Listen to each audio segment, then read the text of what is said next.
Blog Talk Radio. Here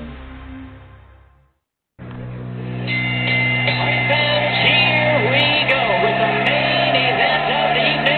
Ladies and gentlemen in attendance, boxing fans joining us around the world. It's time for the bout you've all been waiting for. Finally, it is showtime.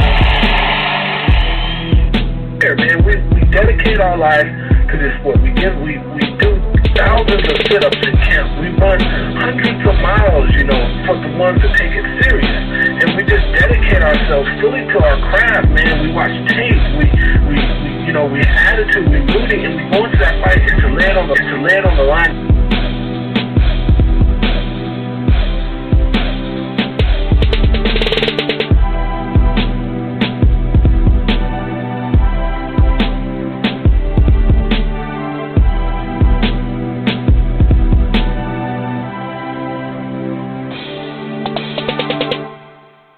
Boxing fans, this is the Rope-A-Dope Radio Podcast. I am your host, Chris Carlson.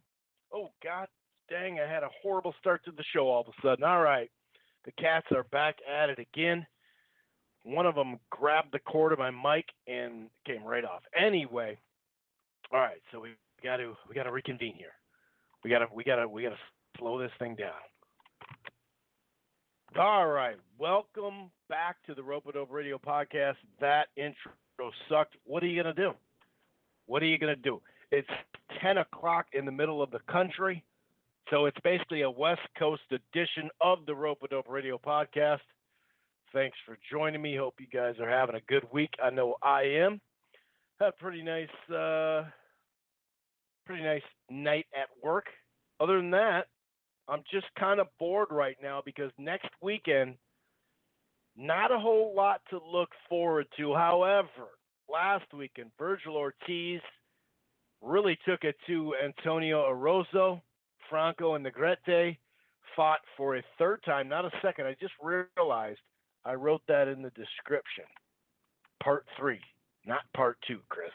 Pull your head out of your ass. Anyway, so we're going to talk a little bit of recap from last week, and not a whole lot to, deep dive into. Obviously, like I said, Vergil Ortiz looked pretty damn good. I did like his comments after the fight, too, so we'll get into that.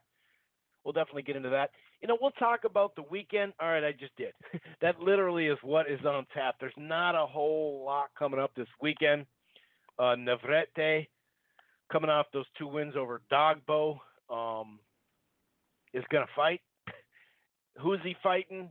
I don't really know the dude. Neither do you, probably. But who knows? Maybe it'll be a better card than expected on ESPN. This one's on ESPN, right? Not ESPN Plus. Sometimes I get confused with that. A lot of the best product has been on ESPN Plus. Did I say ESPN 2? Friday Night Fights, ESPN 2. That's what I'm thinking of. Anyway, so we're going to preview the weekend. However, news-wise, there's a whole lot of stuff going on since the last time we talked, which was about a week ago. Andy Ruiz and Anthony Joshua, the rematch, basically the biggest fight left on the calendar, is going to take place in Saudi Arabia. No, not a stadium in the UK. No, not Madison Square Garden in New York City. Not in Vegas. Not in Dallas Cowboys Stadium in Texas. Nope. Saudi Arabia. Supposedly they put up big money, $40 million. We're hearing $50 million. We're going to talk all about it. They are building a stadium, though. It's not going to be that big, though. So we'll talk about it. Eddie Hearn had a press conference without either fighter. It was really about, hey, this is why I did it, and you should come. That was basically the press conference. So we'll detail some of that. Regis Prograis pulls out of the World Boxing Super Series final. He was supposed to take on Josh Taylor. It's not all lost, but it's not looking good. He filed a lawsuit. Supposedly deadlines were not met. Yada, yada, yada. This is probably going to be the last season of the World Boxing Super Series. But I hope not. But it's not looking good. What else isn't looking good is where the hell is Dillian Whyte's B sample? We got the A sample a couple of weeks ago. It tested dirty for not one but two illegal banned substances. Now, is a trace amount, supposedly. We wouldn't know that because there's really not a lot of information on there. But we're still waiting for that B sample. In the meantime, his opponent that didn't know that he failed the drug test, Oscar Rivas, his team has filed a motion to get the ball rolling on a possible lawsuit. Can't blame him. I really can't blame him. What the hell's going on there? Here's some positive news for Matchroom. Billy Joe Saunders, who won a belt at 160 and won a complete trinket. I suppose both of them are kind of. Well, no, he actually. Who did he beat? Andy Lee. That's a pretty good win. What was I saying? Oh yeah, 168 trinket. Andy Lee. That's who he beat. Billy Joe Saunders signs with Matchroom Sports, and now DAZN basically has the 160-pound weight class cornered. If they could only make some fights at the weight class for the rest of the year, we'll see. But that's a good signing. Billy Joe Saunders had to do it. It just made sense, right? It just made sense. There is a variety of other news. Dana White has, he doesn't really have, he has an update with no detail. So I'll give you that pressing fact there. It's kind of weird. The way he's talking about it, I don't know. We'll get into it. Because, of course, when I say Dana White, Zuffa Boxing is supposed to come in October. Now it's October. I'll have all my ducks in a row. Is he waiting for, the PBC, sale to go through? He said he's, has someone now in charge of his boxing, the Zuffa Boxing. Will it be Lou DiBella? Will it just be Al Heyman because he's buying that? We don't know. We don't know for sure, but I'll give you a little bit more detail as the show goes on. Alexander Usyk, the undisputed cruiserweight, now at heavyweight, looks like he's going to be returning October 12th in Chicago on DAZN. Yesterday, it sounded like Carlos Takam. Now it doesn't sound like that, which really sucks because I think that's a great step into the heavyweight division. Munguia has an opponent at 154, and it's not Jesse Vargas. I'll explain a couple other news and notes. The Spence and Porter pay-per-view added two interesting fights that I'll talk about as well. We definitely have a fair amount to talk about. Won't be a super long show, but you never know. Sometimes when people call in, it pops off. You never know. As far as, people call in. What's up, people that are on right now? I'm not trying to say you didn't call in. But people call in and press 1 to join. If you want to do that, go for it. But you never know. Sometimes I say, this will be a short show, and then all of a sudden it's 3 hours long. So no promises, but I assume it will be pretty much to the point tonight anyway. Like I said, we're going to get into some of this stuff. I'm getting – oh, wait, that's something else. I could have sworn that said switchboard. I was like, no, I'm not having switchboard problems, am I? All right. So let me just make sure. Let me make sure I got all my ducks in a row. All right, so let's, before I get into it, I almost forgot. If this is your first, God, what the hell's going on? All right, sorry. So if this is your first time listening to the Rope-A-Dope Radio podcast, it streams live right here on blogtalkradio.com/Rope-A-Dope Radio. So it streams live, it archives. It's basically the headquarters. However, you don't have to be on Blog Talk just to listen to it. You can check it out on iTunes, a.k.a. Apple Podcasts. You can rate and review the show there. I just realized I barely have any of that. So, if people want to do that, cool. If not, that's cool. Player FM is another great source. Stitcher, Spreaker, TuneIn, all over the place. I'm also part of the Grueling Truth Sports Podcast Network, which can be found everywhere. iTunes, I just named a bunch of them, including iHeartRadio as well. And you can find the show on Spotify as well. In fact, through TuneIn or Spotify, you can use your Siri or Alexa to check it out. Okay, head on over to thegruelingtruth.net. That's thegruelingtruth.net. They got a great sponsor over there, somewhat new, BETDSI.eu. That's betdsi.eu.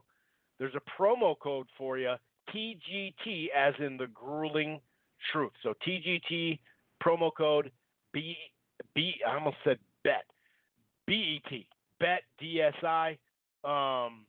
Yeah, that's about it. Oh, yeah, and by the way, DirecTV Now, free trial, 7-day free trial, no annual contract. Plans start as low as $50 a month. It's about to be called AT&T now instead of DirecTV, but check it out if you're looking, for a cable streaming service. College football's coming around. Obviously, pro football's coming around. Variety of stuff. And by the way, those who like other things than just boxing, Rope It Up Radio does do a college ball show that'll start in a couple of weeks. We also do a local football and basketball show. Goes football, then basketball.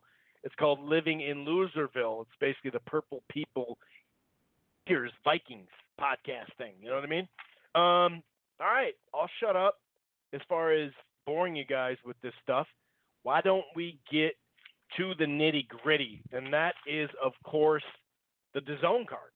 The DAZN card from last weekend on Saturday night. Real quick, the undercard was a trilogy, Franco versus Negrete, and it was a tight fight. In fact, it was a draw. So they fought 3 times to 2 draws, and it's Franco who has the victory. And I can't sit there and complain about it. I had it 6-4 to Franco, just like I did in the first fight. I did think Negrete won the second one, but 5-5, 5-4-1, with the tied round there. That's really not, you know what I mean? It could go either way. The cards were 96-94, 96-94, one for Negrete, one for Franco, and then, of course, to make it a split decision draw, it was 95-95. It seemed like it was a pretty even start in the first round. I thought Negrete had a better second round.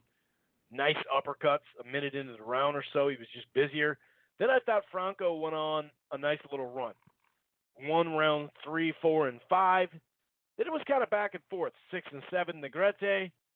8th, I don't know. I'd have to go back and check. I put down Franco, but I also had question marks.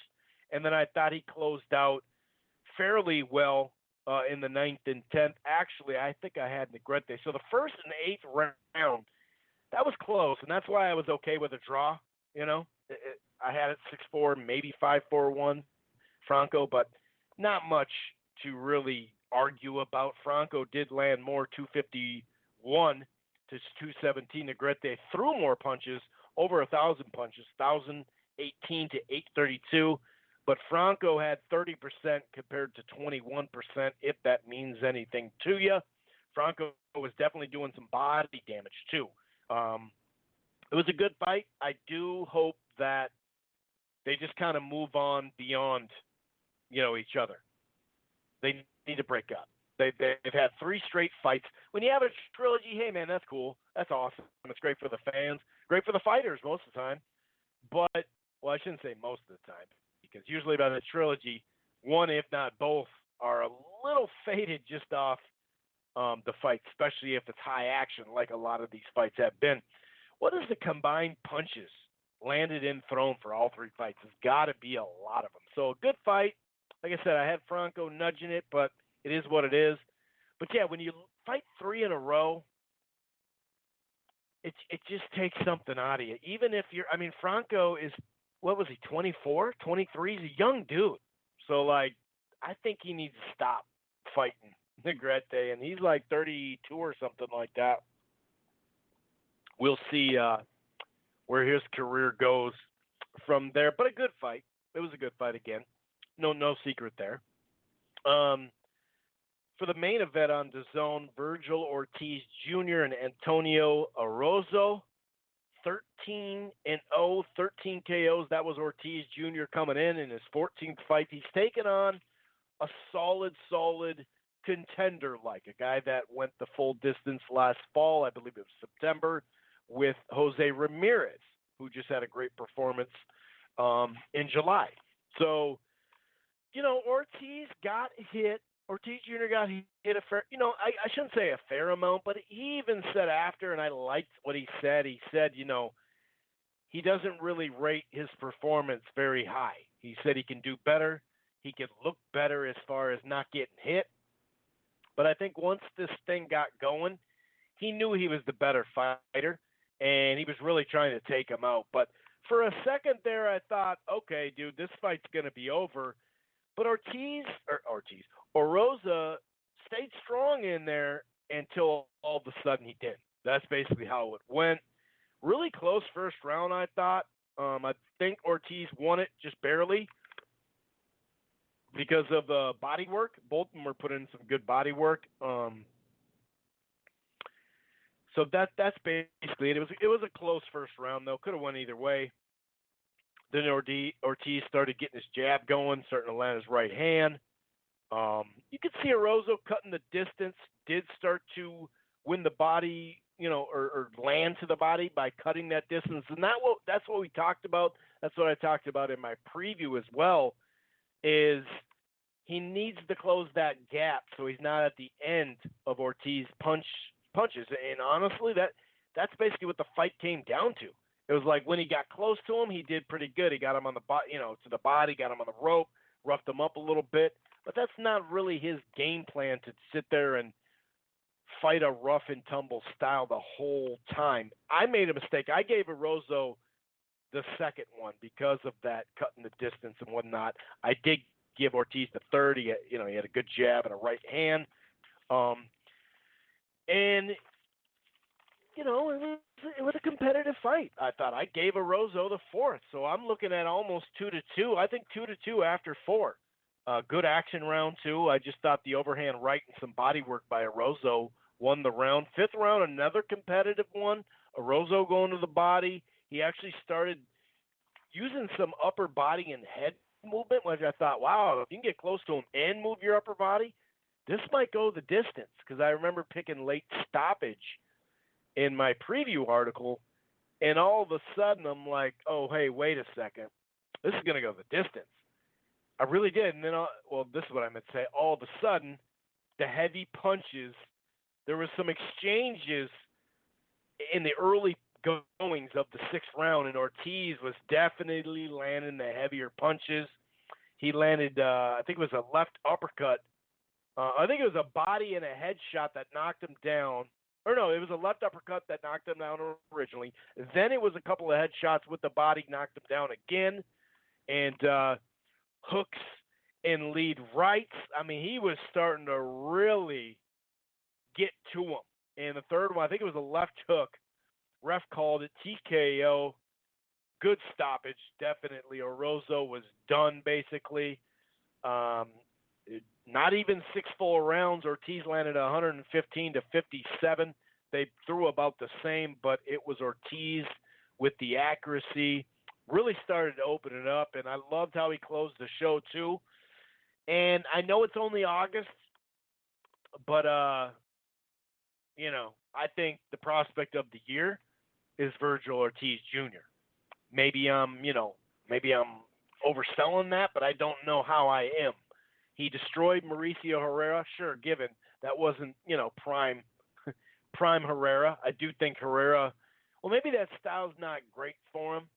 Quick hands and quick feet, but I still think Herrera in his prime could at least just give more rounds than that went. But Vergil Ortiz is a damn good fighter. Here's the problem. He's at 147, welterweight division. And, at least with Jose Ramirez, he knows when he goes up there, he can fight Terrence Crawford. That's going to be a big money fight for him. Still a tough-ass style, but with Vergil being at the DAZN, the 147s, they don't have them. They really don't have them. So they're going to have to, hopefully ESPN shows Vergil Ortiz the money down the line, or hopefully DAZN, shows the money to a fighter over there. I don't know. By the way, a lot of people are talking about Vergil Ortiz and Jose Ramirez fighting. First of all, stop it. Okay, I understand. Stylistically, it's a great fight, but just stop it. Here's why. They got the same trainer, Robert Garcia. They've been friends for a while. It's not going to happen unless there's literally like some sort of breakdown in camp from one of them, and one of them just doesn't get along with the coach there, Robert Garcia, and they part ways. Then the fight could happen, but I don't see that happening anytime soon. But yeah, calling it right now. It's August 13th, the prospect of the year for 2019, 14-0, 14 KOs. He moved from prospect to contender, and that's my definition of prospect of the year. Not some dude knocking dudes out with 6 fights, not fighting anyone just yet. I don't have a problem with people that do that. Every fighter needs to be moved differently. Based off skill, based off amateur pedigree, based off, their life. I know that sounds weird, but, some people get into it and say, hey, dude, I'll take that fight. Shit, I need that money, Either way, though, Vergil Ortiz looking great. The thing is, how many more steps are they going to take until you get to that top one? Maybe it will be a WBA, secondary belt that he could get and build his name that way, and then take on one of those big names. More than likely, we see this Porter and Spence fight. Some of these losers, and I don't mean that they're losers, but some of these guys that lose these big fights, maybe in a year or two, when it all comes around and they're looking for a belt, and maybe it'd be a vacant WBA belt and he fights one of those guys, Porter or whatever. So I don't know, but he's so young right now that it doesn't really matter. But I don't know how much higher they can take him without giving him a big fight, if you think about it. Now, Orozco, it's not like Orozco had been at welterweight a lot. You know what I mean? There are welterweights out there. It is a deep division, but it's no walk in the park. Let's put it that way. It's no freaking walk in the park. That is for sure. So that wraps it up. Good card. I like the card. It was a really good test. I thought Orozco, like I said, I had it 2-2 after 4. So to me, that's good. And like I also said, once the 5th round was over, I was like, man, that's another competitive round.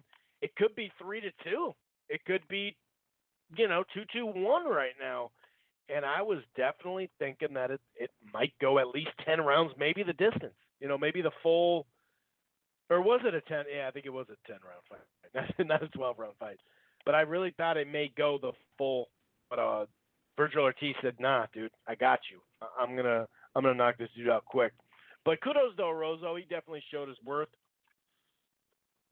Still a solid fighter. I'd say I like him better at 140, but he's had problems making that weight. And whereas Vergil, he's been having it's a struggle for him to get down too. So that's why he moved up, and he's young, so you don't really want to stunt your body like that. Not necessarily stunt your growth. You kind of are doing that, but I know I did that in high school for wrestling. I stunted my growth. But anyway, from losing weight to make weight. So yeah, that about wraps it up. Like I said, Ortiz is the real deal. Sure, he got hit. He can have a better performance than that. He admitted it. But I love what I see out of this guy, man. 14 fights in, 14 KOs.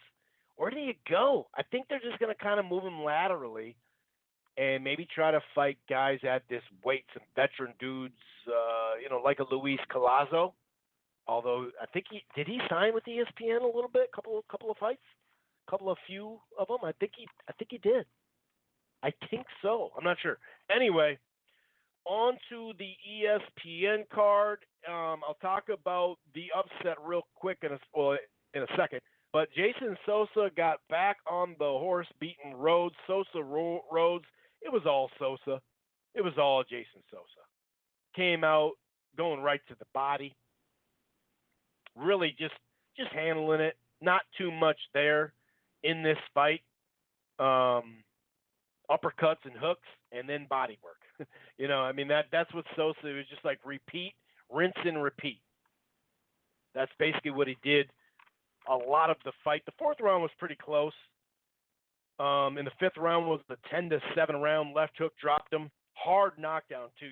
When you get knocked down, you see the guy just go fast to the ground. You're like, oh, dude, yeah, you're in trouble. Second one was like a short right hand. And in that round, the fifth round, Sosa, 34-2 punches landed. And at that moment, after the fifth round, 116-40. So it's like, yeah, dude, let's stop the fight. And I think there was another knockdown. I think it was a body shot. And then the corner basically got on the canvas, got on the apron, and was like, dude, it's over. Call the fight. And I thought that was a great choice. No doubt about it. Great choice there because there was really no point in it. You know what I mean? There really wasn't. As far as the telecast, real quick, well, you know what? And I don't have anything. Usually in the past, I never said anything about Tessitore. He's just so damn excitable now where you're like, dude, calm down, man. It's really not that freaking big of a. Just calm down, dude. Calm down a little bit, please. Pretty please. But I still love him just because of college football. I've liked him for a long, long time. But he's just saying shit now where you're like, come on, dude, what are you doing? Yeah, well, I'm talking about Timothy Bradley, not Mr. Excitable. Let's see. So on the undercard though, huge Robisky Ramirez, a two-time Cuban Olympian gold medalist, lost his first fight as a pro to a dude who is now 5-2-2, Adon Gonzalez. Was it Adam or Adam? I think that was a misprint. I'm not sure. But so one judge had it 40-35. I don't know where that was. The other had it 39-36. One of them had 38-37 for Ramirez. I had it a draw, 2-2, but the knockdown won the fight. But this has been the year of the upsets. This is huge split decision win by Gonzalez. It's crazy when this stuff happens. I was actually listening to Paulie Malinagi's show earlier, and he made several good points, which he tends to do. And he was saying how it didn't look like Ramirez was totally focused. Like he just thought, dude, you know who I am? It's my first fight. I'm a two-time gold medalist. Just give me my check, dude. I'm going to knock this dude out. That's not how it went. He got knocked down in the very first round, couldn't quite catch up. He was landing clean shots. I gave him 2 rounds, but to me, he was missing a lot too. And here's a guy that beat Ivan Baranchik, Yafai Olabi, Conlon, Selby, Shakur Stevenson. The dude freaking beat a lot of people in the amateurs. Has obviously when you win 2 championships or gold medals. I just call it a championship. Gold medals. That's a pretty big. I can't believe he lost, man. Welcome to professional boxing, Ramirez. You better step up now. We'll see, man. They're going to have to slow his roll, though, that's for sure. Holy cow. That was a big shocker. But anyway, not much else to talk about on this card. But Timothy Bradley said, I'm okay with Oscar Valdez moving up to 130. He's looking for the big fights. He's already proven himself at featherweight, which, I understand politics play a big role in this stuff. No doubt about it. But he hasn't proven all that much at featherweight. He's proven he can take punches. He's proven he can deliver them. He's proven he can withstand a war. No doubt about it. He's proven he can box a little bit in spots, not for a whole fight, though. And that's it. That's it. So I guess he's having problems, though, making 130, and Shakur Stevenson was going to be up for his belt. So he's moving up to 130. There is some fights that he could do up there. It does look like, I believe the WBO? Was it the WBO or the WBC? Did they, rank him to put him in line for Miguel Berchelt? I believe they did. I believe I've read that someplace. But anyway, you got Bradley. He's okay with that fight not happening because he's already proven himself. And it's like, I'd rather him just move up there or give him an excuse or a reason, whatever you want to say, reason, excuse, that he can't make the weight as much as. And, some of these performances, you could kind of say, hey, he was a little off from that, But my whole point is he was okay with Oscar Valdez, right? Timothy Bradley. But he says Spence is dunking Crawford. Even Crawford actually recently tweeted that he doesn't think it's actually Spence dunking him. But yeah, it's kind of crazy. Kind of crazy that he's talking. He's letting Valdez off the hook, but saying Spence is ducking, like he's not fighting anyone. Then he went on and he talked about Tyson Fury. No one wants to fight Tyson Fury. That's what Timothy Bradley said. That's why he's taking on this, the Swedish fighter who's unbeaten. He's nobody wants to fight him. Now, we know Pulev had a chance to fight him, but he's, trying to hold on to his ranking and his spot for the WBO. You can't blame him, right? He's next in line. That, in fact, the WBO, I believe it was the WBO, or was it the WBA? Man, who really cares, right? All these damn belts, but they okayed, the rematch, which we knew that was going to happen, but the winner has to fight Kubrat Pulev. So, I understand, and I guess Povetkin didn't take the he just got knocked out not long ago, so I doubt he wants to go in there with Tyson Fury. But they did try that. But either way, they could have came up with something better than this dude. Now this dude, I'm half Swedish. My last name is Carlson, so I got a big ass forehead, dude. I'm not ripping on Swedes, right? But who is this dude?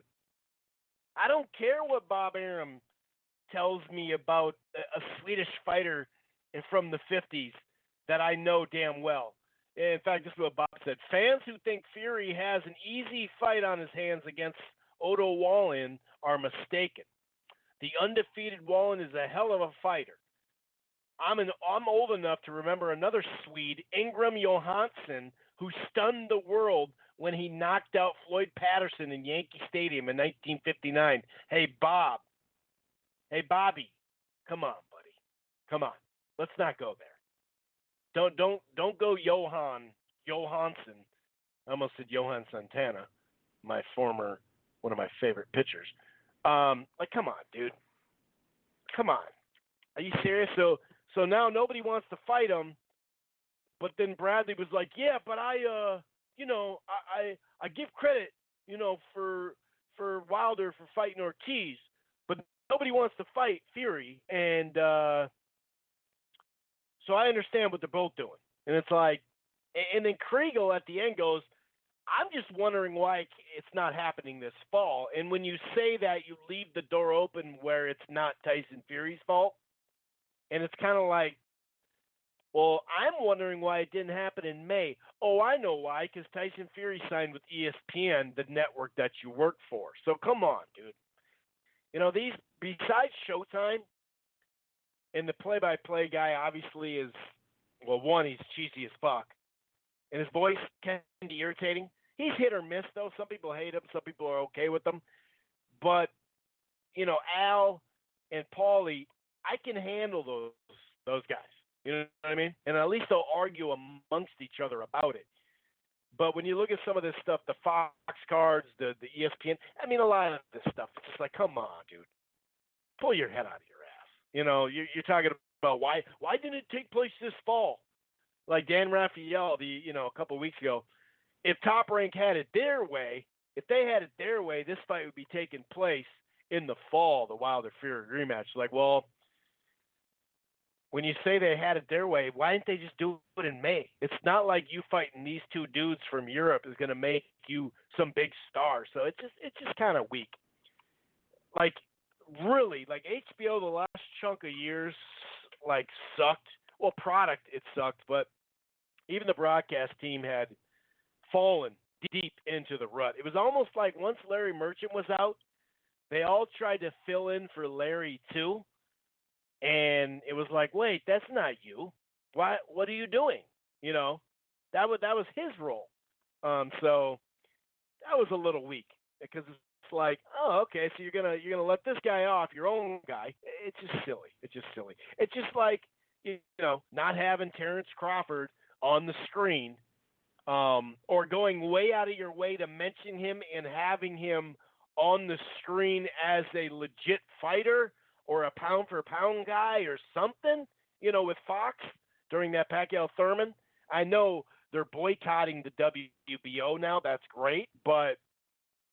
And I guess it makes sense. If you're not Frank Warren or if you're not, Top Rank and Bob, yeah, with Bob only, WBO. I get it. But it was just weak. It was just weak. And so nowadays, man, the broadcast teams, it's just, it's bad. It's really bad. I mean, I was just listening last week to the Chris Mannix show, who's getting paid by DAZN. And hey, more power to you. But, you'll rip all these other moments, but you won't. When Kevin Iole brought up Canelo might file a lawsuit, you just heard nothing. You heard nothing from Mannix. Like, oh, really? Oh, you think so? Like, well, dude, yeah. I mean, yeah. We talked about this last week. I'm not going to go deep into it or nothing like that. But, yeah, there could be a breach of contract there, dude. Like, if your promoter puts it in – now, if this is actually true, these are the reports. I haven't seen the contract. But if your promoter puts in a clause that he guarantees – Canelo's next fight will be Golovkin, and Canelo didn't know about that, or that's not in his contract. And even with the Golovkin, it sounded like it may have been in that contract. I don't know. Maybe it was just, I need a title shot too. Maybe that was part of the contract. Either way, yeah, dude, it's a possible lawsuit until they get this shit figured out. So it's kind of weird on that one. But speaking of Canelo, actually, I don't know how good of news this is, okay? But Michael Coppinger, sources tell the athletic boxing category, the topic. Did I just say topic? Ow. Man, I really didn't. Oh, another cat just got me really good. Oh, I shouldn't do this live sometimes. Ouch. Okay, sorry. I'm all over the place. So, DAZN, good old Joey, he, from DAZN, one of the higher-ups over there, they've approved more opponents. In fact, it's expanded to 7. Because remember, it was Golovkin and Kovalev. There was no Demetrius Andrade. There was no Charlo. It was like, well, what about the other fighters? Now they're on the list. Jamal Charlo is on the list. And Demetrius Andrade. These are potential fall foes. That's what good old Cop said. And Lance, also part of the team over there at The Athletic, he was told by Golden Boy Gomez today that an agreement on Canelo's next opponent can happen very soon, including by tonight, if the stars align, which doesn't really sound that great. DAZN, whether it's Eddie Hearn, whether it's mostly Golden Boy, and obviously with Canelo and stuff, they cannot close fights right now.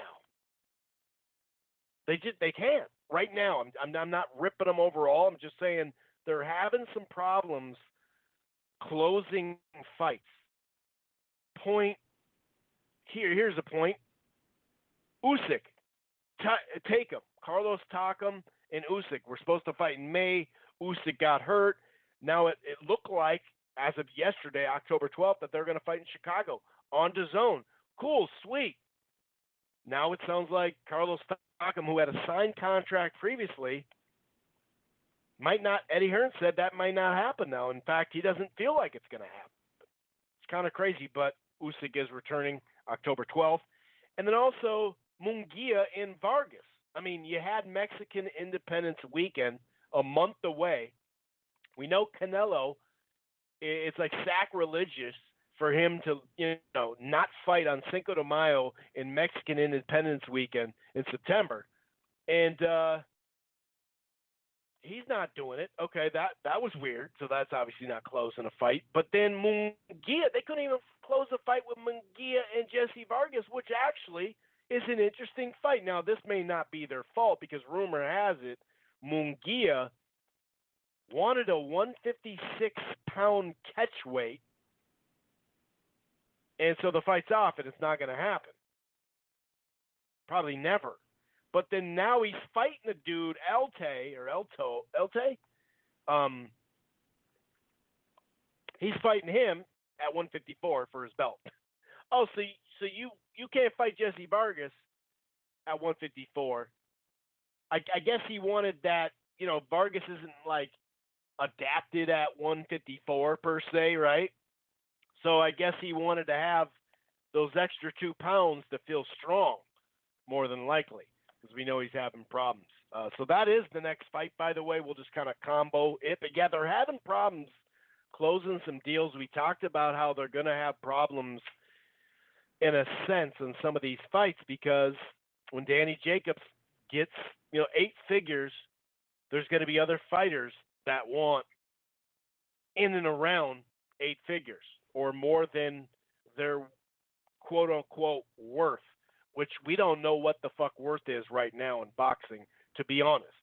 Ryan Garcia, here's a legit co-feature, though. Ryan Garcia, and Avery Sparrow. I like that fight a lot. That's a good fight. So, yeah, that's going to be on DAZN. Yeah, so that about covers some of that news. What else? We might as well just get right to it. Well, actually, I'll preview the weekend. And this weekend is not a good one. Jesse Magdanello and Rafael Rivera, that actually might be a fun fight to watch. Magdanello still being built back after losing to Dogbo, right? And last year. And, Rivera is a 9-1 underdog. So on paper, it looks like a complete shellacking. But Rivera is a tough dude. He actually, earlier this year, went 12 rounds, hard rounds, too, with Leo Santa Cruz. And so, he's a tough dude. Went 12 rounds, got punched like over 300 times, and he didn't get knocked out. So there's that. Donald Smith and Raheem Abdullah. Abdullah is a 10-1 underdog. This is the ESPN card coming up. And Emmanuel Negrete is taking on Francisco de Vaca. He's a 16-1 underdog. I looked up that Francisco de Vaca. I tried to, look some tape at him, and then, went to boxing scene not boxing scene, box rec. And one of the last fighters he fought him back in like 2014 too. Like he hasn't fought anyone. So it is what it is. Like I said, I really do hope that they, sometimes an unbeaten guy can get some TV time, and all of a sudden, he just shows his skill, and he's like, dude, I just haven't had a chance. You know what I mean? And that could be, from a fan's perspective, I surely hope that. You know what I mean? That would be dope, but I don't know, man. It really adds to what ESPN has been doing, or I guess you could say not doing, when it comes to this. So Yeah, that's the preview of the weekend. Okay, that's all I'm giving you. I'll look at the schedule. You know what? I'll break down and do this. Okay, I'll do it. Okay, I'll do it. I'll look at the other stuff. Oh wow, that's really weird. I'm gonna get into that Ruiz-Joshua part 2. How Saudi got that fight. Saudi Arabia. I really didn't see that one coming until it came. Pause. You know what I mean? It was like, oh, what? What's going on? I'm lost. That's going to be December 7th, by the way. We'll give you the ins and out on some of that, what it'll be going head up against, too. Just looking at, that's ESPN and ESPN Deportes from Los Angeles, by the way. There's a UFC Fight Pass. And that, there's really not much, dude. Yanni Gonzalez fighting in Mexico. Okay, yeah, that's about it. Oh, there's also Arnold Barboza takes on Jorge Rodriguez, too, on that. I'm sure maybe that'll be part of the triple header. Chris Van Heerden, actually, oh, boy. He's a welterweight. Shit. They're lining him up, aren't they? They're going to line his ass up. Oh, man. That's going to be a future opponent for our guy Crawford, unfortunately. I was just looking at it. I'm like, oh, this is happening, isn't it? Oh, no. Anyway, so big news came out, not long ago. Saudi Arabia is getting the biggest fight left of the year, more than likely. I mean, there'd really have to be some shit popping off. You know what I mean? There would really have to be some shit popping off to beat this fight with drama and, with all sorts of shit. Man. Oh, geez. Okay, let me make sure. Just realized this. I'm sending a direct message to the person that is listening live and looking for a phone number. That phone number, by the way, is 646-381-4990. That's 646-381-4990. You can take the show with you. Maybe you're on the West Coast stuck in traffic because there's always traffic in L.A. Bam. Go for it. Maybe you got to drop off when the kids are sleeping. What am I talking about? Maybe you got to go to the club, get a quick workout, go late night grocery shopping. Maybe you're just taking a walk around your neighborhood. Take the show with you. 646-381-4990 is that number to call. Yeah, man. So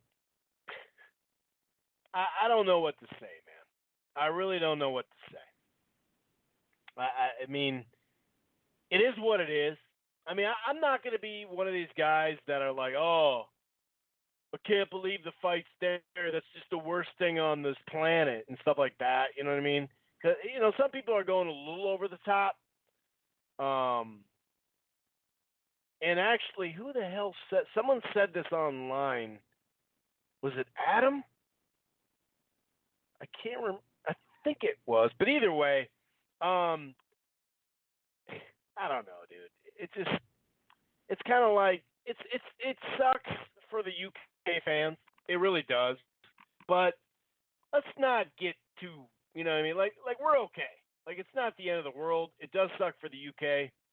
But, there's a fight going on in Russia. This is what he was saying. There's a fight going on in Russia. There's plenty of bad shit going on in Russia as well.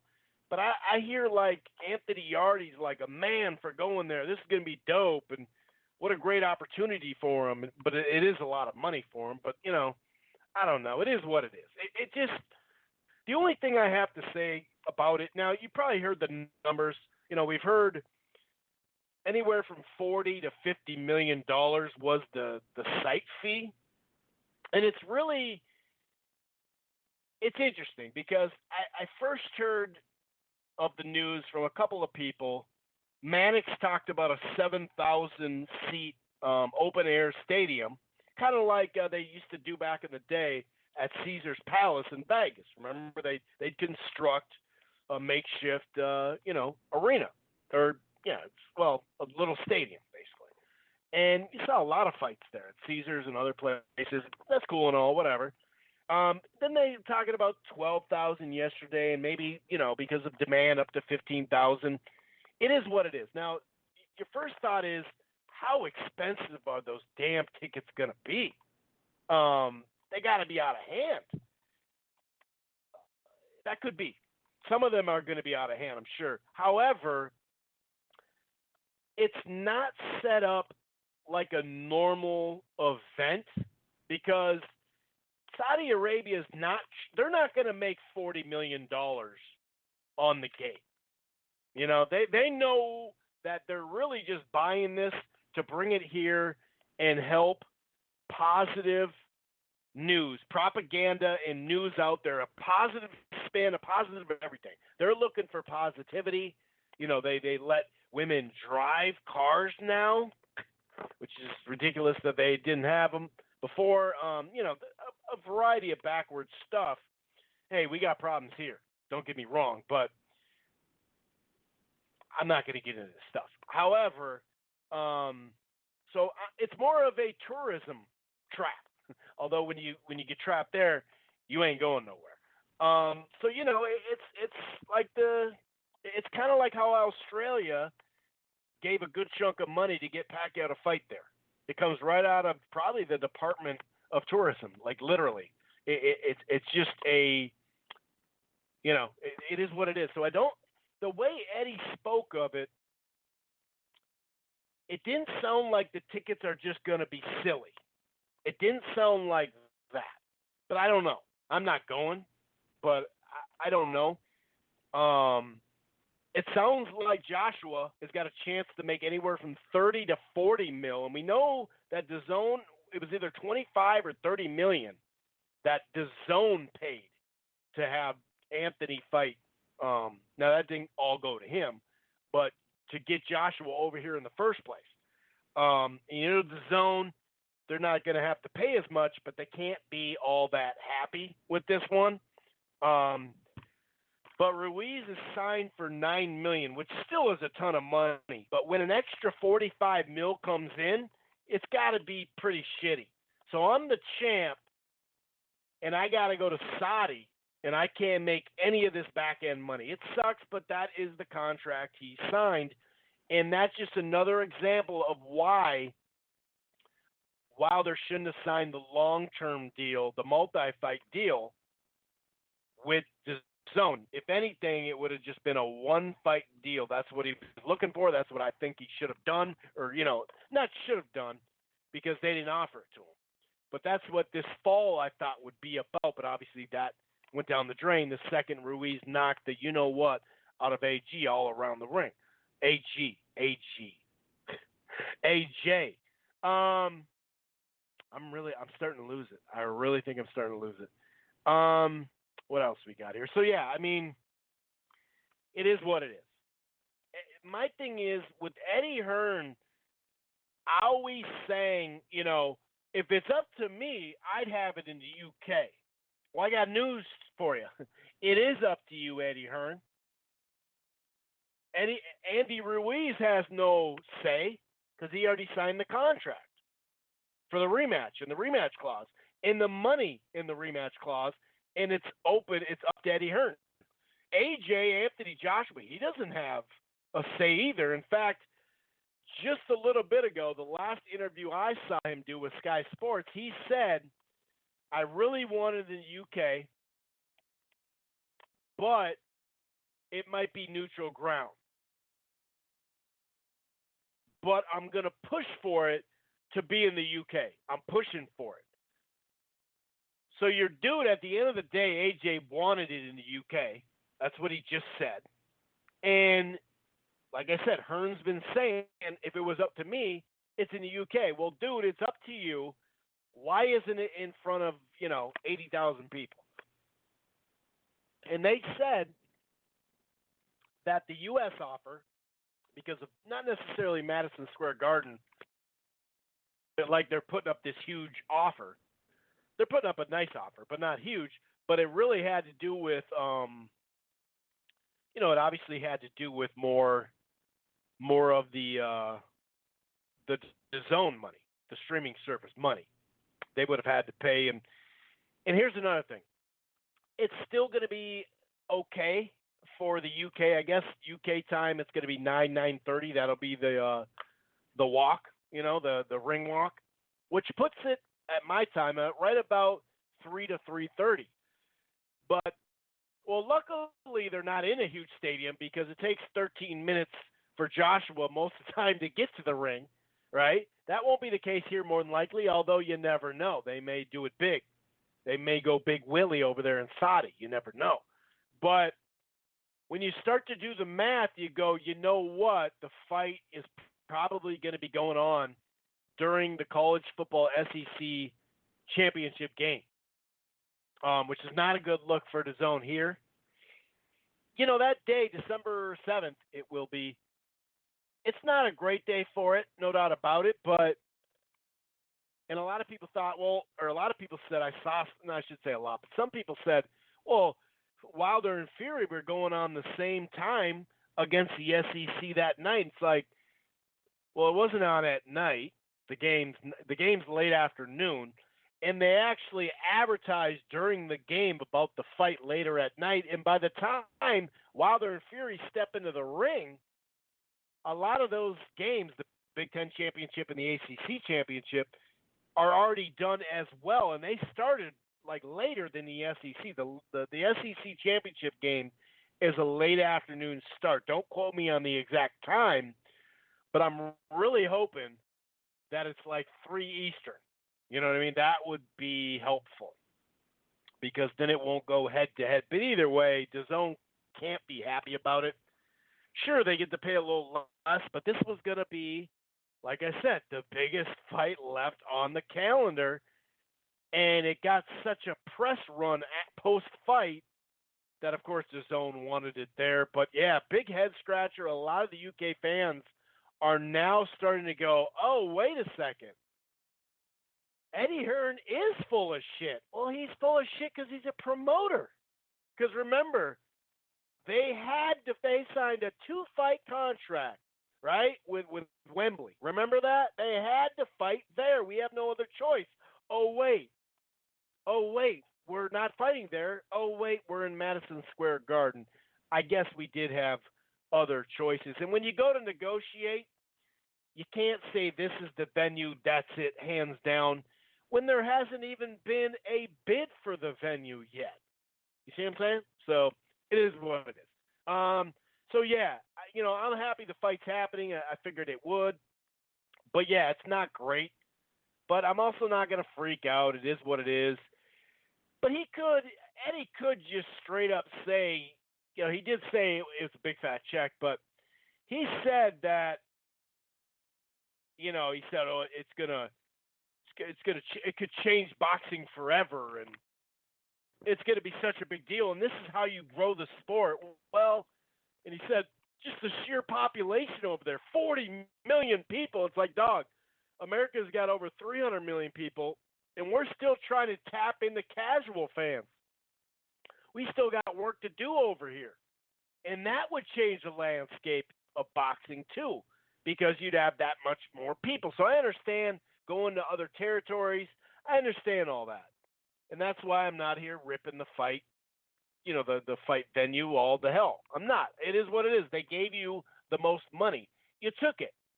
Why not try to cash out Anthony Joshua just in case he loses? You might as well. It does suck for Ruiz, though, seeing all this new back-end. This is new back-end money that he doesn't get to touch, just like Wilder wouldn't get to touch any new, first of all, the original back-end money and the new rematch money that would have been there. But, it is what it is. So that about sums that up. I'm going to go over a couple of items here. Where should I start? Oh, Billy Joe Saunders, Matchroom. Did I already say that? Yes, I did. I think I did. That's a good look. Billy Joe Saunders had to go. I guess the offer Frank Warren made for Callum Smith and Billy Joe Saunders was light. It was not up to par of what that fight would actually be on pay-per-view in the UK. Like I said, they basically have 160 cornered now on DAZN besides Charlo and a couple other fighters. But, Andre, now Billy Joe Saunders, Golovkin, Jacobs still, Canelo, they got him. They got middleweight is on DAZN. Now, they need to close the year with some fights at that division. That's for damn sure. We'll see how that goes, I was just talking about how they plan on closing a deal here soon. Well, a couple days ago, they were going to wait until August 24th to see, Kovalev come out of that fight.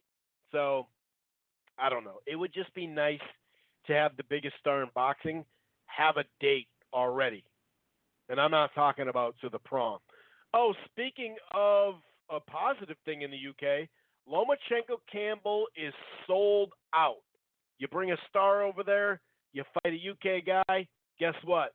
Shit's going to sell. And that's exactly what it is doing. That's good. The UK's been getting screwed lately. So I'm happy for them. I'm happy they're going to go there and they're going to sing songs and, have fun. And Sweet Caroline's going to come on and then the fight's going to happen. Couple other news and notes. Just to kind of breeze by, the Spence and Porter pay-per-view undercard is set. We already knew that Benavidez and Durrell, David Benavidez is trying to get his belt back. He tested positive for the cocaine, a little bit of nose candy, but he is clean now. He said he never abused it. He was just, trying to do his best, Tony Montana. I mean, he dresses like Tony Montana. He might as well live up to the part. Just kidding. I mean, I'm not kidding about he dresses like Tony Montana because he does. He'd tell you that. But Benavidez, Durrell, we knew that. That's a legit co-feature. I really think that's going to be a good action fight. But I really like what they did on the undercard, and had Top Rank put out this undercard on a pay-per-view, I think we'd actually get a lot of buzz on social media. Is there like the it fight on the co-feature? No, I'm not saying that. But these are quality fights, and people want quality fights on the undercards. That's what everybody complains about, which you're right. We need them. But then when they're delivered, we don't see this kumbaya moment. It's quite funny. But anyway, Jose Cito Lopez and John Molina Jr. John Molina Jr. had that injury to his back. He had to pull out. Oh my God, I almost said it. Pull out in a fight. I'm just going to say pause because of what I almost said. He had to pull out because of back injury, damn it, against Lipinets. And he's okay now. He must have just tweaked it a little bit. Jose Cito Lopez fought earlier this year in January. Damn near knocked Keith Thurman out. Tell me that's not a war just waiting to happen. Lopez, Molina, sign me up. And then Barrios is taking on Akhmedov. I think it's Akhmedov. He's an amateur standout. He's like 7-0. They're moving him quick. He's part of like Uzbekistan. There's like I think 3 or 4 of them coming over here. We knew Uzbekistan is really getting like super good at boxing in the amateurs. They're trying to get up there with the Cubans and obviously the Ukrainians as well. And Russia's not too bad themselves, right? So he's part of that wave that's coming over. Now, I believe he actually fought for somebody else, though. But either way, it's kind of a legit fight. You have 2 contenders, and I think it's for a title eliminator if I'm not – or no, maybe it's for the like a interim WBA, some shit. That's what it is, actually. That's what it is. That's what it is. Let me make sure. Someone actually – oh, he fought for Turkey. He did fight for Turkey. As Gozgek. That was his name. Batuhan. Guys, I'm killing that name. I've never seen that name actually. Oh wait, no, I've seen it, but I've never seen him fight. Maybe I saw him in the amateurs real quick. Like someone just showed me a video of it, sent me a video or something like that. But anyway, it's an interesting fight. It is an interesting fight. I've seen him as a pro. It's interesting. Two undefeated guys. Looks like it's evenly matched on paper. We'll see who it is. So those 4 fights to go along. Well, I say 4 because Spence and Porter. Speaking of Spencer, Joey. Hey, yo, Joey Spencer from Michigan. He's going to try to bounce back and show what he's got. A lot of people have been down on him lately. He's been getting hit too much. He's been getting tired in his fights. It'll be interesting to see. And Robert Guerrero, that's right, the Ghost. He is not Ghost from boxing just yet. He's going to be on the undercard. I think he's going to be on the prelims. So Spencer and Guerrero are going to be on the prelims. All righty. So I have 2 more topics or 3 more. Dana White, Regis Prograis, and a combination of where the fuck is your B sample, Dillian Whyte, and Team Rivas, that's Oscar Rivas, files a motion to get the ball rolling on a possible lawsuit. He's wondering too, like, where the fuck is the B sample? Remember when Eddie Hearn was talking a gang of shit, saying, yeah, dude, tomorrow or the next day there's going to be a tweet that'll really, really clear this shit up. We're still waiting for it, Eddie. I actually tweeted my show tonight. I tweeted a photo with it with Dillian Whyte has his arms out going, I don't know where the fuck the B sample is, because he doesn't even know. We're waiting on this shit. Where you at, B sample? This shit is really getting weird. Eddie Hearn, this is on not according to, it was on IFL TV. He said he has declared that he still expects Dillian Whyte to fight again this year, and the promoter added that the process with White's UCAD situation is currently ongoing with no time scale given on the resolution. Where's the B sample, dog? Man, they drag their feet. By golly. By golly gollies. So yeah, there's that. There is that. So where the hell is it? I mean, where the hell is it, dude? I don't get it. I just don't understand where it's at, dude. So we don't know where it's at. It should be already here. I don't think it takes this long. And when you do call for the B sample, actually, I think you can, well, that might be VADA.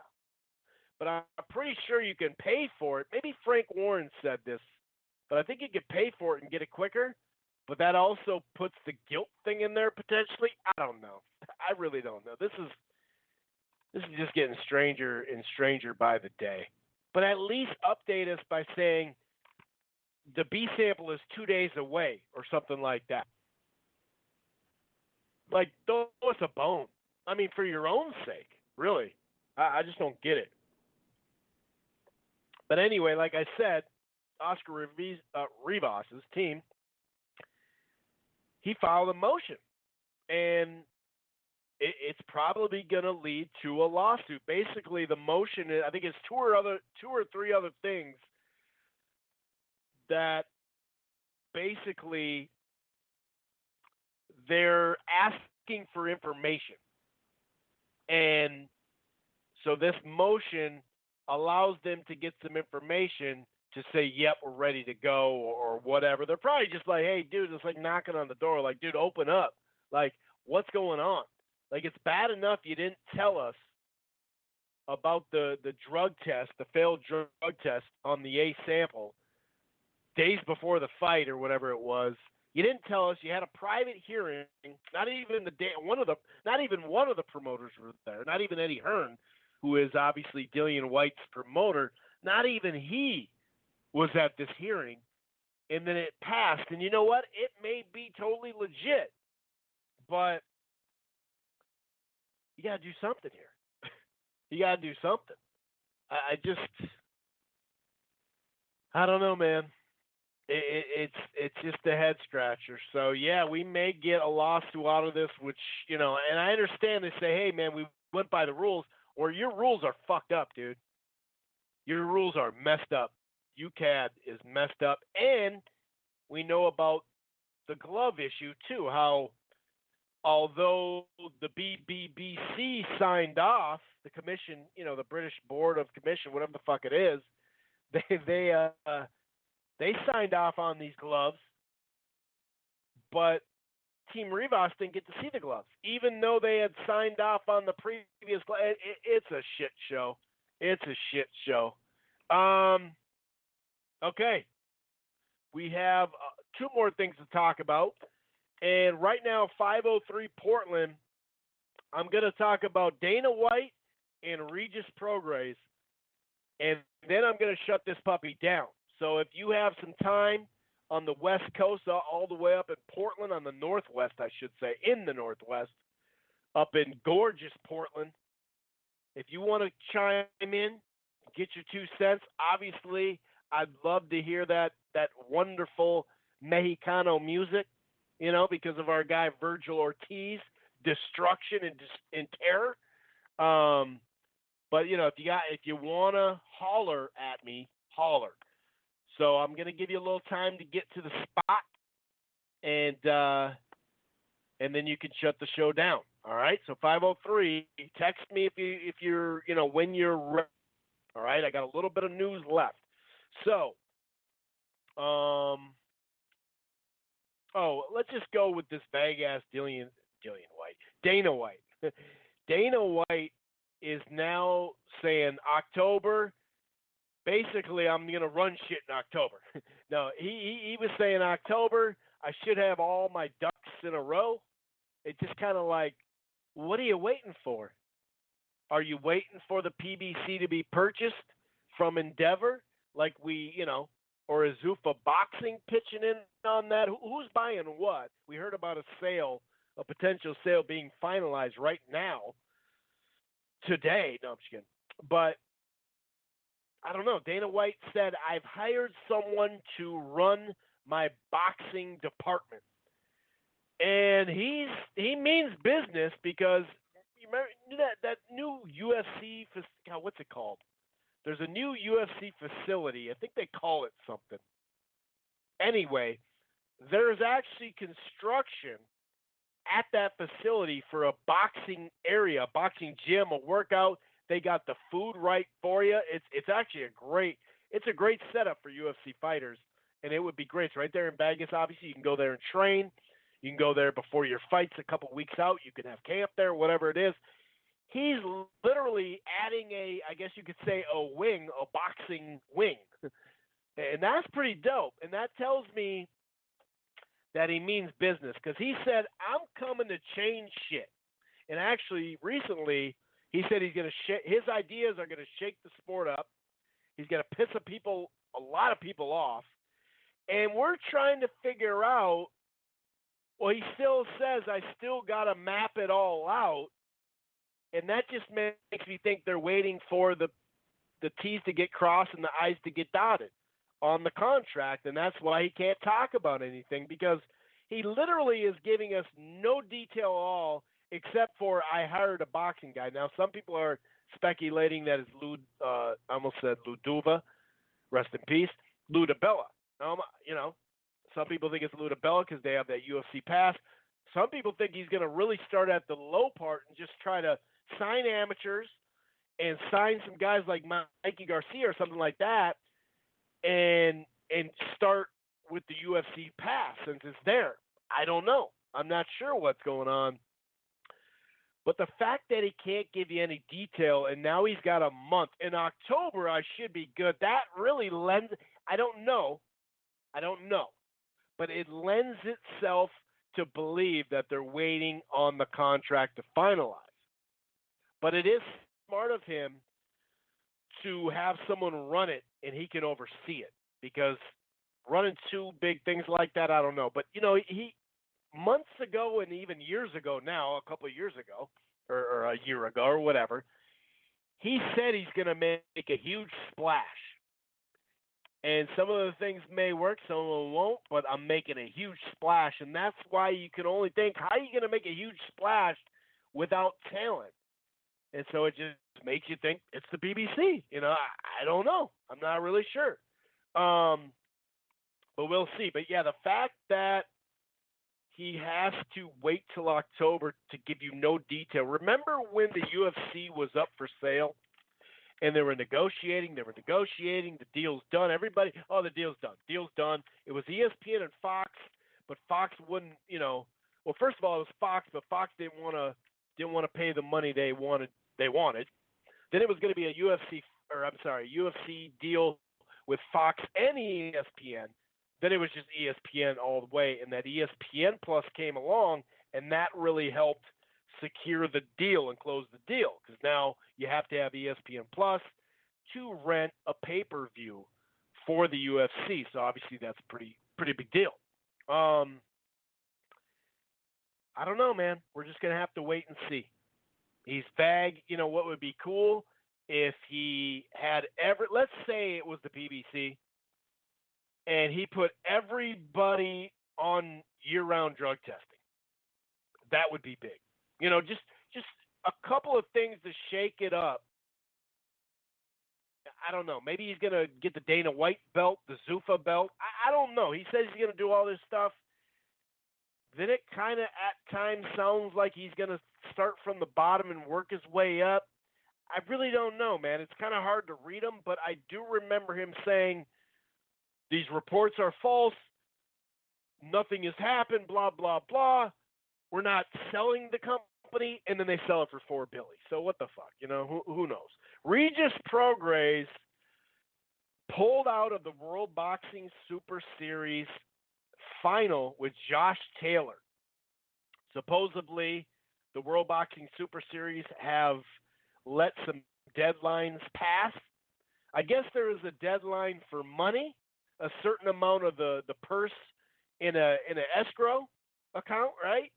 And also a time frame, like you're supposed to get this scheduled and the whole tournament's supposed to be in this amount of time. And we know this year has been a struggle, and I think it was that agency that they hired to sell their rights, their broadcast rights all over the world. That went out. Didn't that go out of business? Did that go bankrupt, or did they pull out on them? I don't know. A lot of pullouts. Pause. Hey, it's better than having a kid you don't want. Anyway, I'll get my mind out of the gutter. So Prograis is like, nah, dude. And maybe this is. You can always drop a lawsuit. So maybe this is like, hey, dude, we want the date. And we want it now because they got that Inoue in Nonito Donaire in November. That's finalized. It sounds like they're really close to the cruiserweight. Not Globosky, but Bridas and Dorticos, right? So that's going to be December 14th, it sounds like.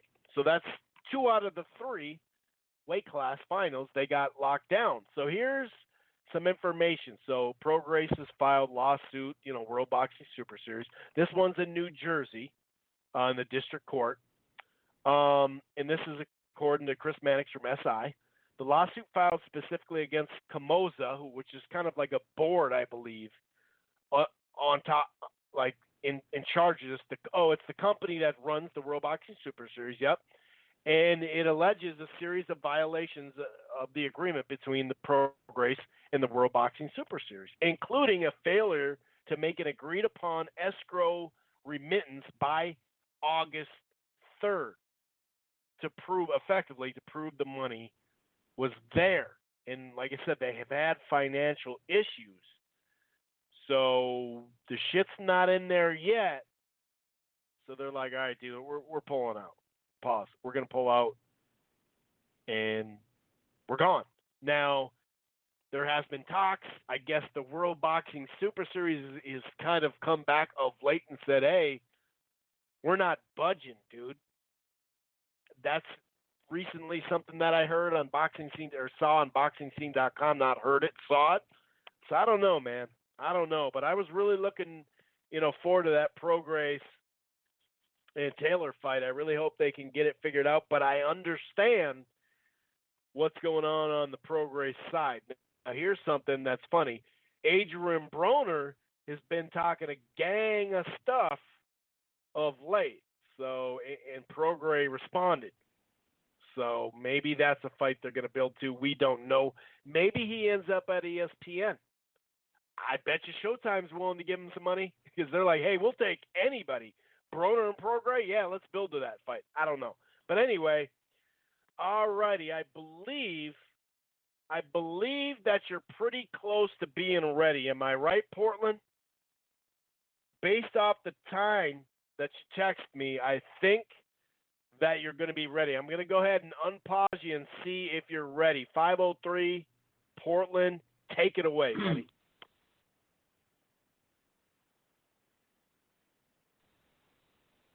Portland, you there?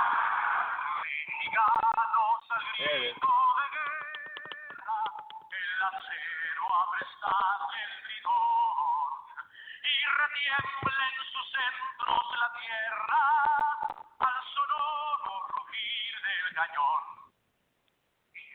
Hey, yo, what up, Chris? How you doing, man? How's everything, brother?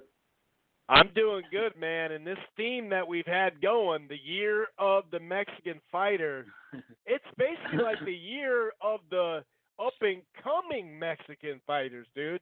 Jose Ramirez. Yeah. Now we got frickin' Vergil Ortiz, and they're sparking dudes out, too. Yeah, hell yeah.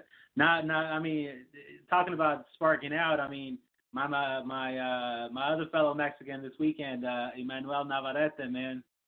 He's going taking care of business again. So it's this weekend, so I'm pretty excited about that. And that one should be a pretty fun scrap. You know what I mean? So it's looking forward to that too.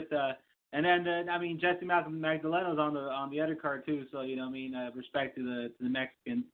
And you know what I mean, so that's what it's about. But also you talking Mexicans, man.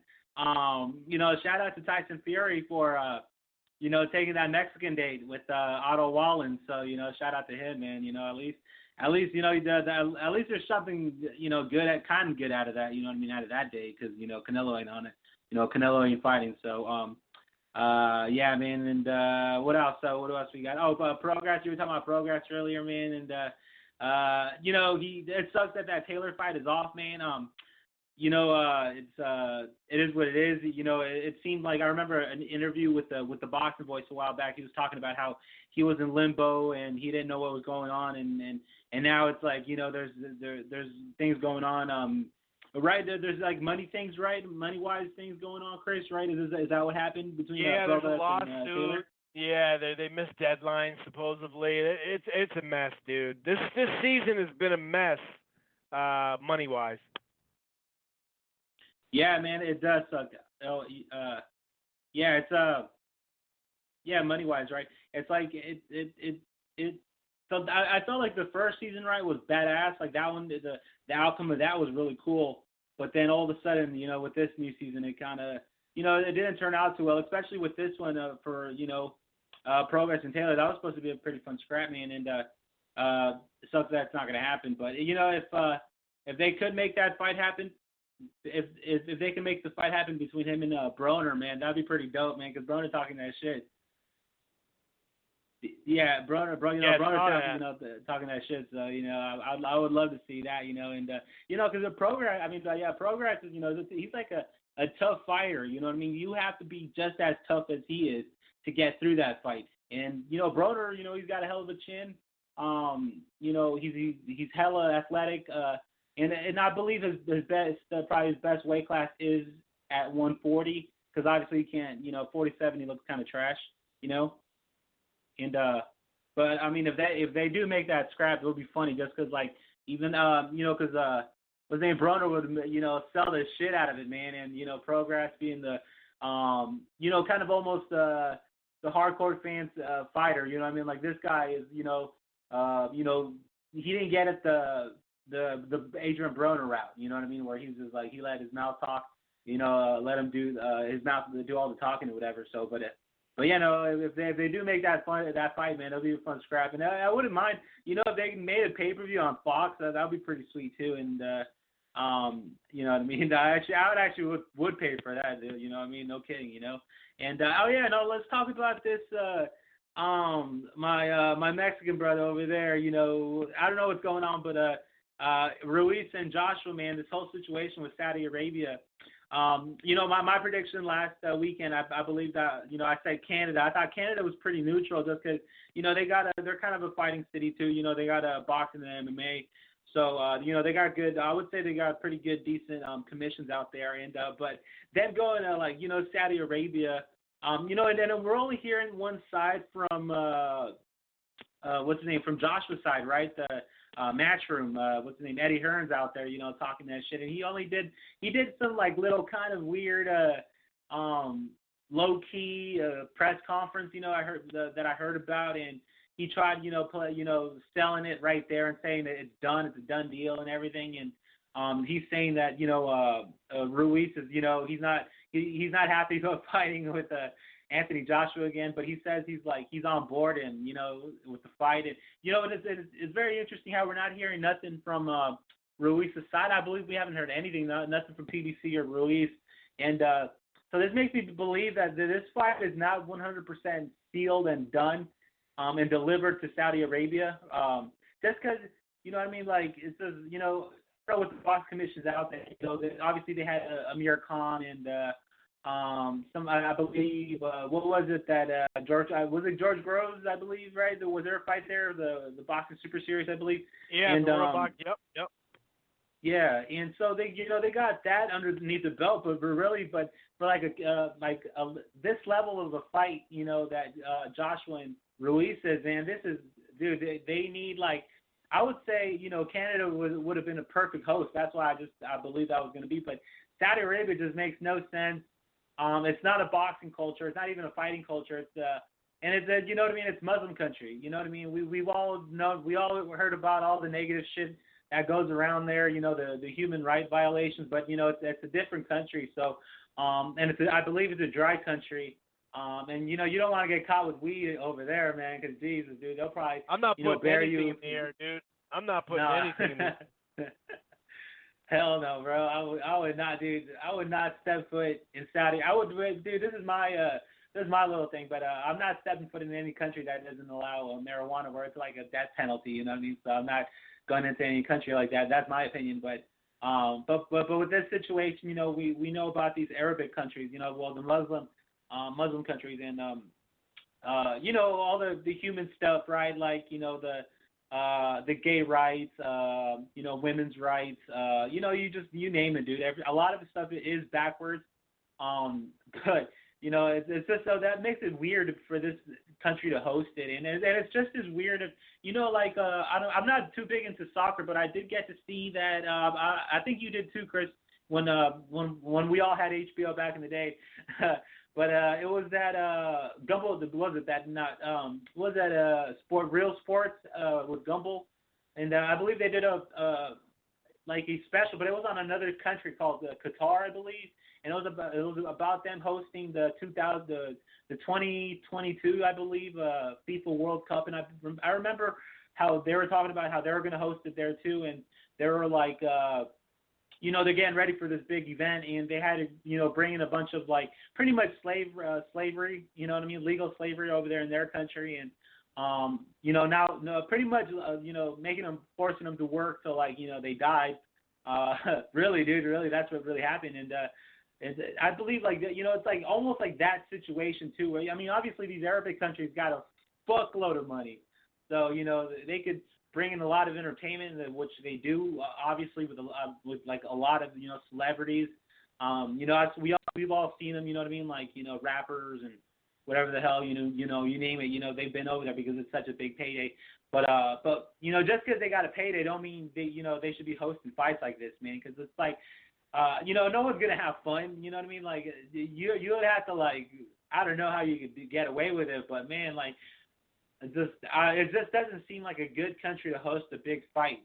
like that, like Ruiz and Joshua. Like this is also a casual fans fight, and the casual fans, they want to, they want to get drunk, they want to get high, they want to have fun, and especially even after the fight where they want to go into the city maybe and have fun, you know what I mean, go clubs, whatever, and they're not even going to be able to do that. But not only that, man, in my honest opinion too, like the food, like what's up with the food, like you don't ever hear about cuisines coming out of there. Like, obviously, I mean, imagine if the fight was in Mexico, everybody would have been so much happier. I would have been like, oh shit, I'm booking right now. They're going, you know what I mean? Like, especially if it was in, like, you know how Anthony Joshua loves fighting in soccer stadiums. You know what I mean? There's one in Mexico, and you know what I mean? It's they got Stadium Azteca. They got the WWE did an event there, and that was in a stadium. Yeah. Oh, over there in Saudi Arabia. Yep. Oh, okay. Yeah, but wasn't there something like, weren't they talking about something like they're going to build something like an arena that's going to fit more people within like 12 weeks or so? Like, isn't that the plan? Well, it won't be more people. It won't be more people than the soccer stadium, but yeah, they're gonna build a I think they're just building it, and then it'll turn into a concert venue too and other stuff. It's not like they're just I don't think it's a temporary stadium. I think it'll stay there. I could be wrong though. They used to do this in Vegas in front of Caesars. They put up a temporary stadium and stuff like that. You see those old school outdoor fights? Good chunk of them were in front of Caesars. Oh, okay. Yeah, it's just I don't know. This situation's all weird. I mean, don't you think it's like none of it really still makes sense? Like it's like I don't know. I feel like it's not 100% sign and deal for Saudi Arabia. That's just my honest opinion. And you know what I mean? Like I could see this fight not even happening this year, man. Like it just seems, I don't know. Maybe I don't know. I could be wrong. Whatever the hell. But this is like Saudi Arabia. Like dude, come on. I don't know. I just don't feel like that thing sounded like an orientation. You know what I mean? The press conference seemed like an orientation for like your first day of college. Like do they have the orientation, or if you get hired at a big corporation, they have an orientation. That's what that was like. Yeah. All right, I guess when you buy a ticket, you get a visa with it. So he was trying to walk through certain items and try to basically explain why it's happening there and you should come. But it really felt like an orientation. But it is funny to have a presser and be all pumped about it, and neither fighter shows. No, not one of them, dude. Not representatives, nothing, dude. It was all it feels like all Eddie's plans. Eddie's plan. Like the whole, it's just his ideas. So, but yeah, I hear you. And then didn't he show some sort of clip? I didn't watch the video, but I was listening to the Boxing Voice, and they reported that he showed some sort of video, like a clip of events happening down there where women, are having fun and not going by what we see them as, what their reputation seems like. Oh, where they abuse women and women's rights. Like they try to, I don't know, sugarcoat it a little bit. Is that what they showed? Yeah. There's going to be a grip of propaganda on this thing, too.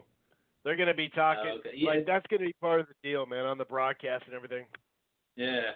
Yeah, and not only that, too, but, like, if they are building something and they have this limited amount of time, like, it feels, just like I just talked about the Qatar situation where they had to bring in, like, violate human rights, where they bring in these poor people from poor countries, like I believe for Qatar, it was some, I don't remember, but it was like Nepal, I believe. It was a very poor country where they're like bringing people in for jobs, and they're lying to them that they'll get food, they'll be housed, and they could leave whenever they want, and then they find out that that's not true, or they have to work and they're burning alive out there. You know what I mean? It's just like, I don't know. I see things like that too, just because, like, with those countries, man, they're very, dude, there's a lot of shadiness with them shit. You know what I mean? That's just my honest opinion. And, but yeah, man, but as far as that, I could see them putting up a bunch of propaganda.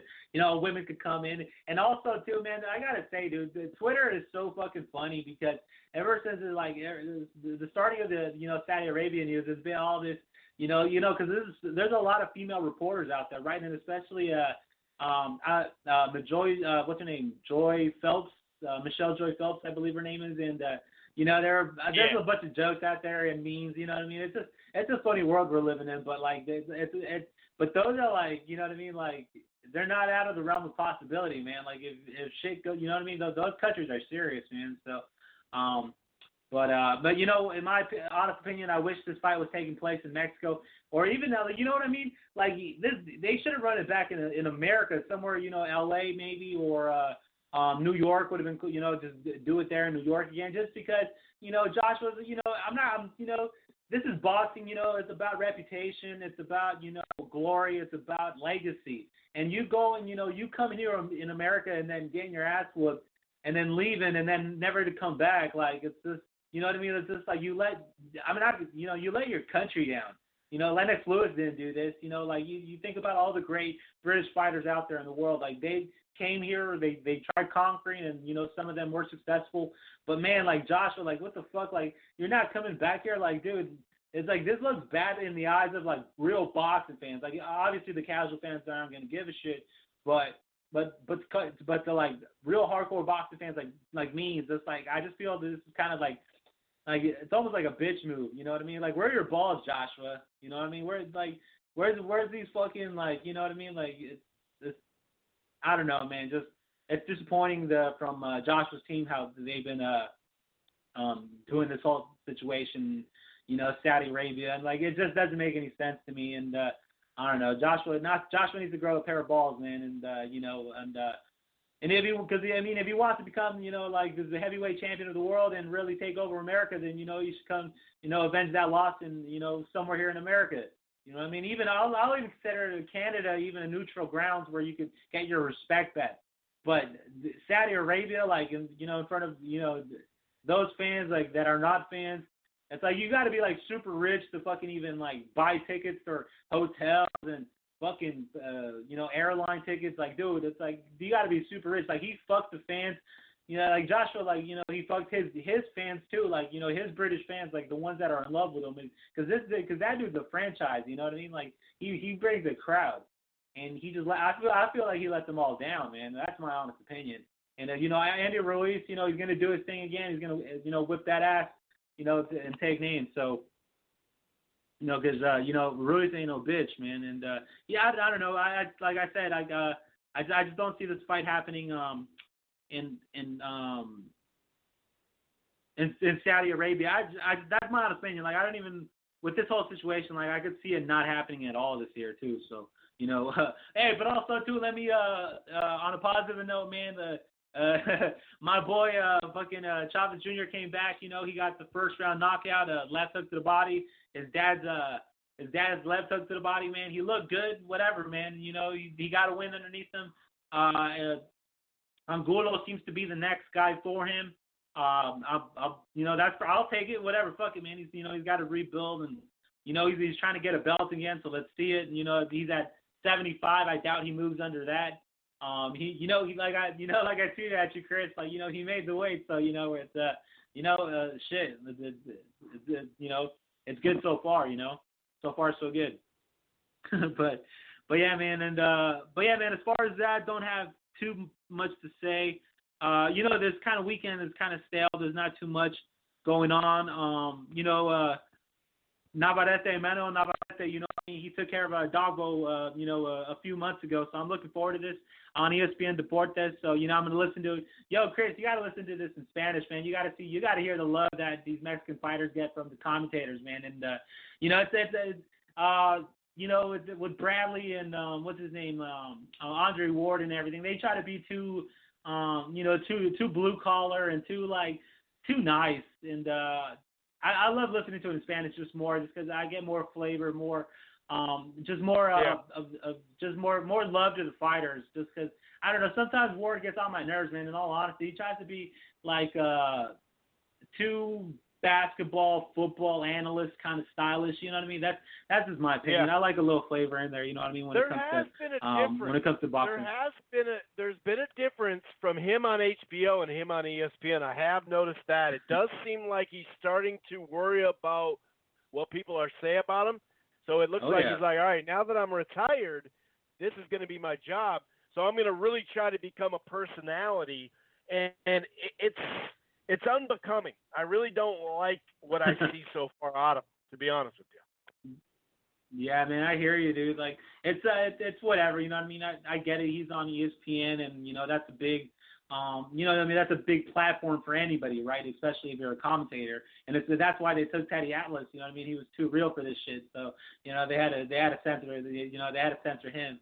You know what I mean? Because in my honest opinion, you know, he was Mr. ESPN for like a long fucking time.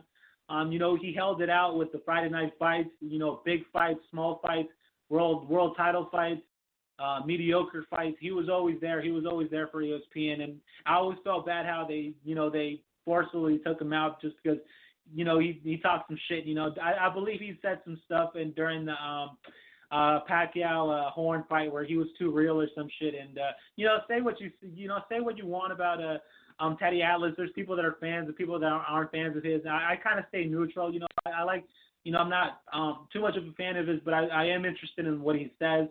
But you know, kind of crow to how they did him on ESPN, in my honest opinion, because of that. You know what I mean, with Bradley and what's his name, Andre Ward, and you know, Max Kellerman too. But you know, I get it, like how Ward changed up a bit, just because, you know, he's not, you know what I mean, he's on a bigger platform, so, you know, I'm sure he's worried about everything, man. I could see him bleaching his like teeth, if you know what I mean, when it comes to it, like that one dude on a Showtime or Showbox. You know, yeah, I forget the fucking dude's name, but I remember that dude's white teeth all the fucking time. Where we're always watching. You're like, dude, that's some bright ass fucking teeth, man. Like, you had to wear sunglasses, you know, while you're watching that fight or when you're watching him and announcing. So I just thought that was some funny times. And you know, wherever he is today, man, I don't know where he is. I haven't seen him in a while, but you know, shout out to you, and I hope you're doing well and being healthy out there. So, you know, but you know, just a little quick shout out. But yeah, man. But as far as that, Chris, yeah, let me close it out. You know, Emmanuel Navarrete versus Francisco de Vaca. Now, I believe Navarrete takes care of business, man. You know who's gonna fuck with this guy, man? He's on top of the world right now. So, and shout out to Jesse Magdaleno. You know, he's still trying to, you know, get another world title, man. It sucks what happened. You know, Dogbo took your world title, but right. You know, Navarrete took that shit, so, you know what I mean, hopefully. And it looks like there's maybe setting up this fight for in the future, you know what I mean, them being on the same card. Yeah, and, exactly. You know, that's a fun scrap, too. That's a fun scrap. And also, too, another fun scrap that you brought up, would you say Jesse Vargas versus John Molina Jr., I believe you said, Chris. Dude, that fight is full of fireworks. Oh, Josecito Lopez. Oh, okay, my bad. Yeah, Josecito. But, I mean, that's a bomb. That's a war, dude. Yeah, that's gonna be a dope fight, man. You know, and Josecito Lopez coming off that Thurman fight. You know, we all saw that. You know what I mean? It might have shook Thurman so bad that, you know, he, I don't know, he had to, you know, change his game plan a few times or something for the Pacquiao fight or something, because that dude, he got hit like that, and boy did he, you know, get on his. I don't want to say, I hate saying bicycle. I hate disrespecting these fighters, but, you know, he got, you know, he started moving back, you know what I mean? So yeah, he was hurt. But I mean, those two shots, he was hurt. Like, that's the worst I've seen him hurt ever. And he got hurt, you know, with Pacquiao too. Yeah, he did, right? Also, man, I can't believe. Also, when he got dropped, man, I can't believe he got dropped like that. Cause have you not ever seen a Pacquiao fight? Like, I feel he does that same cross all the time, man. And you know what I mean? So. It's kind of you know what I mean? Because, like, Pacquiao's an old dog, man. You know, he ain't going to learn new tricks. Like, you should have figured this dude out. You know what I mean? That's more, I mean, that's saying more than doing. Like, you know, it's easier said than done, right? But that's just my honest opinion, man. But also, Chris, let me get out of here, bro. You know, I got to get back to the grind, like Floyd says all the time. It's about that check. You know what I mean? Thank you for having me on, Chris. Shout out to the Rope-A-Dope Radio, man. Always talking boxing, man. And yo, Chris, I know you're looking forward to some college games coming up soon, man. And you know, I'm looking forward to them too, man. Because, you know, once that fall, that fall air hits in the air, you know, I love it, man. I love that football season. I'm not, you know what I mean? Like, I'm a casual fan of football, but you know, I love when that season comes, man. I just see all the jerseys out. You know, people representing for their teams, especially here in Oregon. Right. You know, you see a lot of the Ducks and Beaver representing here, and you know, it's pretty cool. I just love that shit. I love it all, man. And but yeah, man, shout out to you, Chris, always holding it down for boxing. You know, and Viva Rope-A-Dope and Viva Mexico. Thanks as always, man. Appreciate it. Definitely appreciate it. 503. And I'm just going to play a clip of what Joshua said recently. It went down in my DMs, but not like that, unfortunately. But you know how people will say something. They heard it and were like, no, dude, he didn't say that.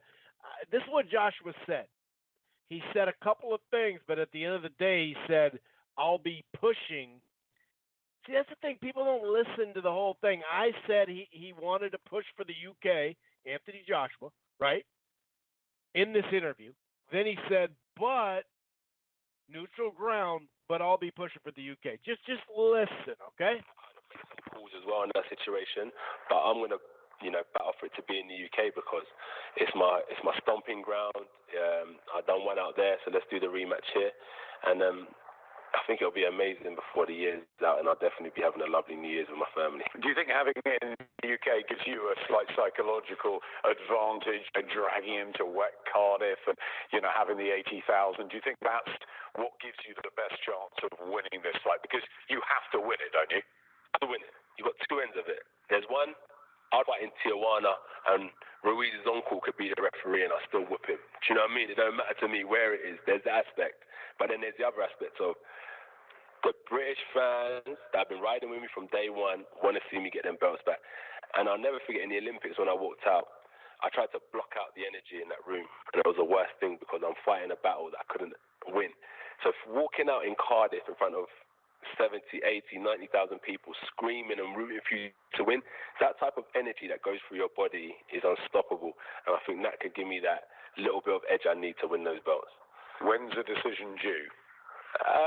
You know what I've done, Adam? I've taken a step back from the business. So the decisions are due when the decisions are due, and I leave that to the decision makers. What I need to focus on now is my training. So I know there's a rematch. I know it's going to be this year. Wherever it is will be on neutral grounds. I want Ruiz to have a say. He's a champ. I want to fight here. He wants to fight elsewhere. We'll fight on neutral grounds, no problem. But what it is for me is that I'm just focusing solely on beating Ruiz. I'm not interested in when it has to be made. As I said, it can be in Tijuana. I don't mind where it is. Could be here in Finchy. I don't have a problem. I just want to focus on getting those belts back. What the risk clause? You wanted it. You didn't want to warm up somebody else. That you believe is the right decision to go back in, try and get all the treasure back, and try and get on top of the world again straight away. 100%. And anyone who tells me different, they ain't cut from the same cloth as me. They ain't true warriors. Anyone who's like, you should go and have a warm-up fight. Who's my warm-up fight going to be? Usyk, Ortiz, Dillian Whyte. These are top-level boxers, and I've got the chance to fight for the heavyweight championship right in front of me. I don't fight, B-class heavyweights. I'm fighting the best in the world, so I'm going straight for them titles, and that's the guy I want, Ruiz. He's got what I want, the titles, so let's get it on. Throughout your whole career, we've had so many terrific stories. Now, how important is this in your gut, in your mind? When you sleep at night, is this the most important now? It's a fight I know I can win. And that's what makes it important, because I know I can win. What makes it even more important is how I prepare for this fight. And that's why when I looked at my options of what we need to do as a team is whether we keep it the same, add what we have, or got rid of it. I thought option 2 was the best because I'm only a product of what I'm taught in the gym. And I want to add to what I have. So when I go to fight Ruiz in the rematch, he's going to assume that was the best Anthony Joshua in the ring. And I think that I fought the best Ruiz in the ring that night. But when I come for that rematch, he's going to be dealing with a completely different beast. But he's beaten you once. He could beat you again. That's the thing, and that's what makes the rematch so important. Compelling, isn't it, this sport? We love it. You know what? Me and Anna were talking earlier, and we're just saying, from winning the British title to the World Championships to unifying twice and stuff, it's just been so many defining moments. Even losing in MSG was a defining moment. And we're about to put it right before this year out, and it's going to be a hell of a year. Venue and a day coming soon, and it be back up to Sheffield, back with Rob McCracken, and business, but really important business this time. 100%. As I said, I want to be the fittest man in the ring, the most skillful, and the hungriest man in that ring. And I feel like with those 3 elements combined, I should walk out victorious. Anthony, great to see you. Fantastic. All right. I just wanted to keep that interview going. Credit to Sky Sports right there. I forgot that he said it could be in Tijuana, and Ruiz's uncle could be the ref, and I'd still whoop him. what do you say, 9 times out of 10, that just happened to be the 10th. There is a video, what is it, JD Sports or something like that? There is a video that, I don't know, man, it's kind of telling. There's some things where you go, I don't know, dude. I don't know. I'm really looking forward to this rematch no matter where it is. But we're going to get out of here. Enjoy the fights this weekend. Let's hope something pops off. And then we'll be back next week. Peace. Once you become the world champion, I believe that you feel you have the upper hand. So now, as you fight, let's say you fight 4 or 5 years of straight survival, the bullshit, the holdback, and when you become the world champion, you're like, you know what, I made it. Now I'm going to show you it's business. So I'm going to get every dollar worth of what I deserve. Why?